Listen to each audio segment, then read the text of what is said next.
সহশিক্ষা কার্যক্রম হিসেবে শিক্ষা প্রতিষ্ঠানে থাকে club activity. Viqarunnisa Noon school and কলেজের আর্ট ক্লাবও তেমনি একটি ক্লাব, যাদের মূল উদ্দেশ্য পরিবেশ সংরক্ষণ ও পরিবেশ সংরক্ষণে উদ্বুদ্ধকরণ। সম্প্রতি এই আর্ট ক্লাবের উদ্যোগেই আয়োজিত হয়ে গেল 4th ন্যাশনাল আর্ট ফেস্ট।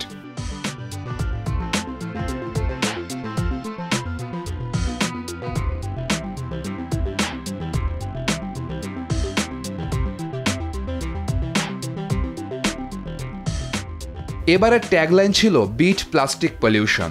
আয়োজনের অংশ হিসেবে ছিল workshop, wall magazine, scrapbook, olympiad, extempore speech, recycle relay race, photography ও প্রজেক্ট ডিসপ্লে।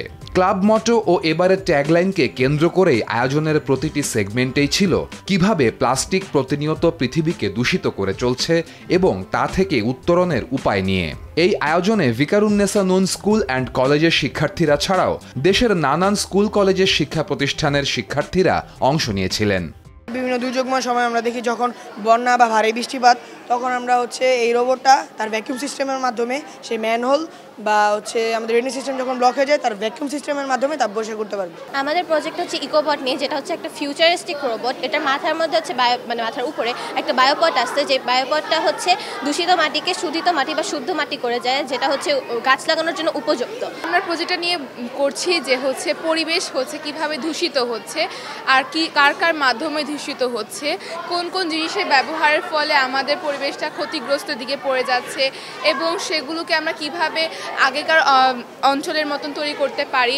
আমার প্রজেক্টটা মূলত অল্টারনেটিভ টেকনোলজি, যার বাংলা অর্থ তার বিকল্প প্রযুক্তি। পৃথিবীটারে ঠিক করার জন্য বিভিন্ন প্রযুক্তি ব্যবহার করেছি, যেরকম আছে পাইজো ইলেকট্রন আছে, যেটা বর্তমানে নতুন একটা জাপানি প্রযুক্তি, যেটা পায়ের ভাইব্রেশনের মাধ্যমে বিদ্যুৎ উৎপাদন করে। প্লাস্টিকের বদলে আমরা কি ইউজ করতে পারি? এখানে আছে জুট, বায়োপ্লাস্টিক, পেপার ব্যাগস। সবচেয়ে বাংলাদেশের জন্য ভালো হচ্ছে কি জুট, কারণ বাংলাদেশের জুট অ্যাবান্ডেন্টলি প্রডিউস হয় এবং এই জুটের মাধ্যমে আমরা অনেক ভালোভাবে এই প্লাস্টিকগুলো মিনিমাইজ করতে পারি বাংলাদেশে। আর অ্যাওয়ারনেসটা খুবই জরুরি।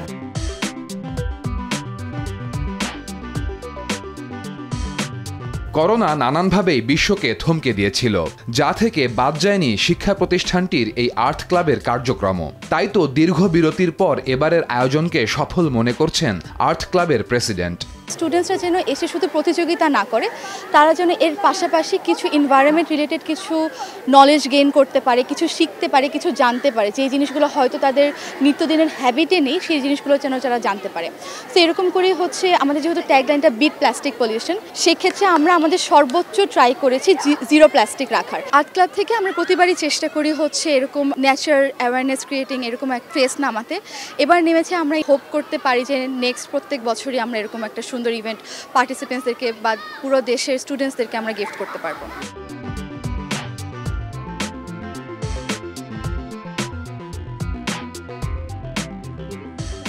আয়োজনের শেষ দিন ছিল বিভিন্ন সেগমেন্টের বিজয়ী খুঁজে পাবার দিন। তবে তার আগে প্রধান অতিথি ও বিশেষ অতিথি এ ধরনের আয়োজনের গুরুত্ব তুলে ধরেন তাদের বক্তব্যে।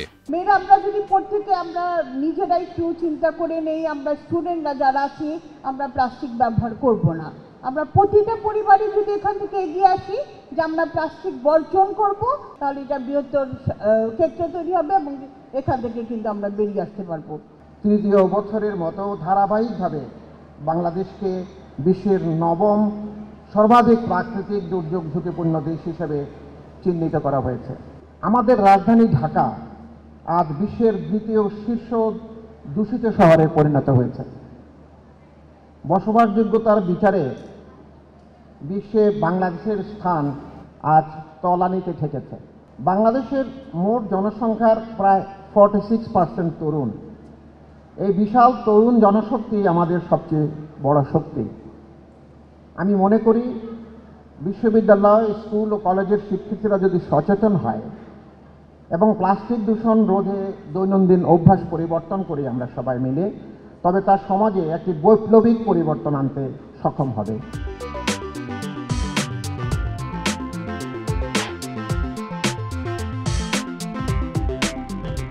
বক্তব্য শেষে 3 দিন ব্যাপী এই আয়োজনের বিভিন্ন সেগমেন্টের বিজয়ীদের হাতে পুরস্কার ও সার্টিফিকেট তুলে দেওয়া হয়।